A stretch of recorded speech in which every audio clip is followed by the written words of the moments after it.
Het is 4 uur, er is het Frieske Nijs. Goedemiddag. Friesland zit graatvol met toeristen. In bungalows is geen bed meer vrij. Alleen nog op gewoon campings en in de duurdere hotels is nog plak. Goed 100.000 toeristen binnen dit Peerske weekend naar Friesland gaan. Met name op de eilanden en in de watersportplakken is het smoordrok.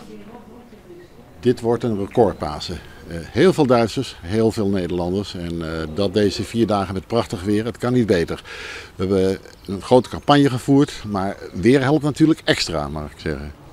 Hield u meer mensen liekje de vakanties in eigen land terugbrengen te wonen. Marketing Friesland hoopt dat die trend ook in de zomervakantie terugzetten wordt. Nee, jongen.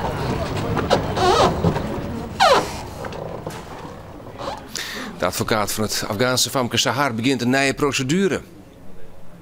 Ik al het Sahar 2 weken geleden te jaren kregen dat ze in Nederland blauwe maai een officiële verblijfsvergunning het zij en haar familie nog altijd net kregen. En die is wel nodig voor het ziekje naar wens te werk en squallen. Advocaat Paul Stieger wil nou maar een nieuwe procedure aan verblijfsvergunning uitdwingen. Als die er binnen 2 weken nog niet is, stapt de advocaat naar de rechter. Mogelijk is het toch toekomst voor het vrouwelijksvoetbal bij SC Heerenveen. Maar dan moet er nog wel een tekwart van €25.000 voor het werken worden. Om een vrouwelijksteam goed meedraaien te kunnen is er een budget nodig van €200.000 in het jaar. Dat is de eerste van SC Heerenveen. Oordelton ervan komt bij het voetbalbond KNVB bij. Maar dan is er nog een gat van €50.000. SC Heerenveen maakt bekend net met mij betalen te wonen. Daarmee liep er een eind te komen aan het vrouwelijksvoetbal. Maar intussen had een sponsor hem melden om de helft van het tekwart om te vullen. Vraag is of het genoeg is. Het wordt zeker krap en spannend, dus dat kan ik ook goed voelen elke keer hoor. Want wat dat betreft zeg maar, zal ik blij zijn als het donderdag, als alles binnen is en ik gewoon weer aan mijn eigen werk kan gaan. Van na een week tongetje maar de oren €24.000 op het kleed komen. Of is het toch definitief gebeurd met het vrouwelijksteam van SC Heerenveen. Garnalenviskers dreigen maar het blokkeren van de havens om de Waadzee. Maandag beginnen de viskers actie te vieren, omdat ze de prijs voor een kilo garnalen vissen te leeg vinden. Handels beschikken ook grote variëren garnalen en binnen daarom net afhankelijk van de viskers. Maar als gevolg dat de prijs van de garnalen leeg bloot. Terug voor eerst op te houden met visken, hoop je de garnalenviskers dat de variëren oprijdt en de kiloprijs weer omheen gaat.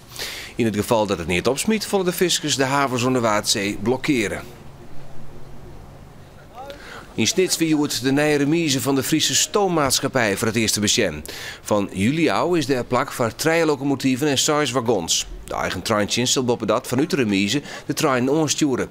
Het publiek mag de namen van het nieuwe onderkomen van de stoommaatschappij in Snits betinken. Wilst hartst elke niet een jood boeten geniet van het mooie waar, wil ik je 23 vrouwen haar binnendoor in het zwit voor de Miss Friesland en Greensland verkiezings.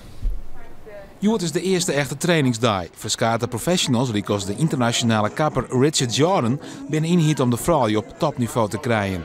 Catwalk rennen, hier een make-up, alles moet perfect wezen. En dat is nog net zo makkelijk. Oh shit, nou moet ik dus zo om.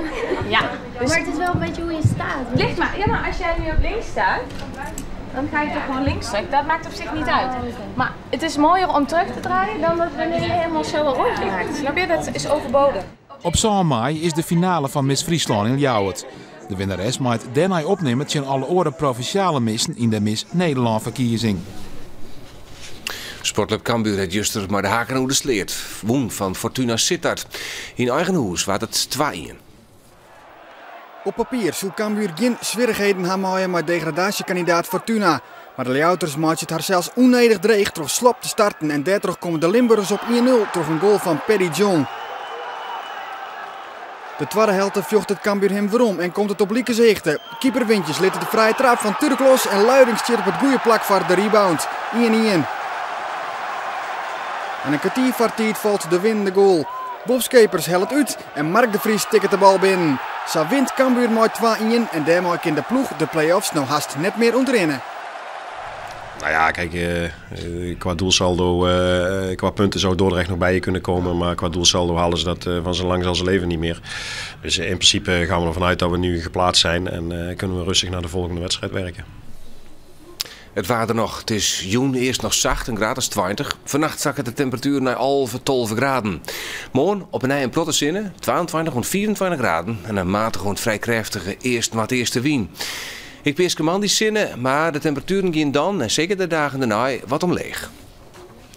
En het zag hier deze kwartierjoerd dadelijk lekker eten maar rijden, het programma dan. Ik meld me maar meer Fries Nijs aan om 6 uur.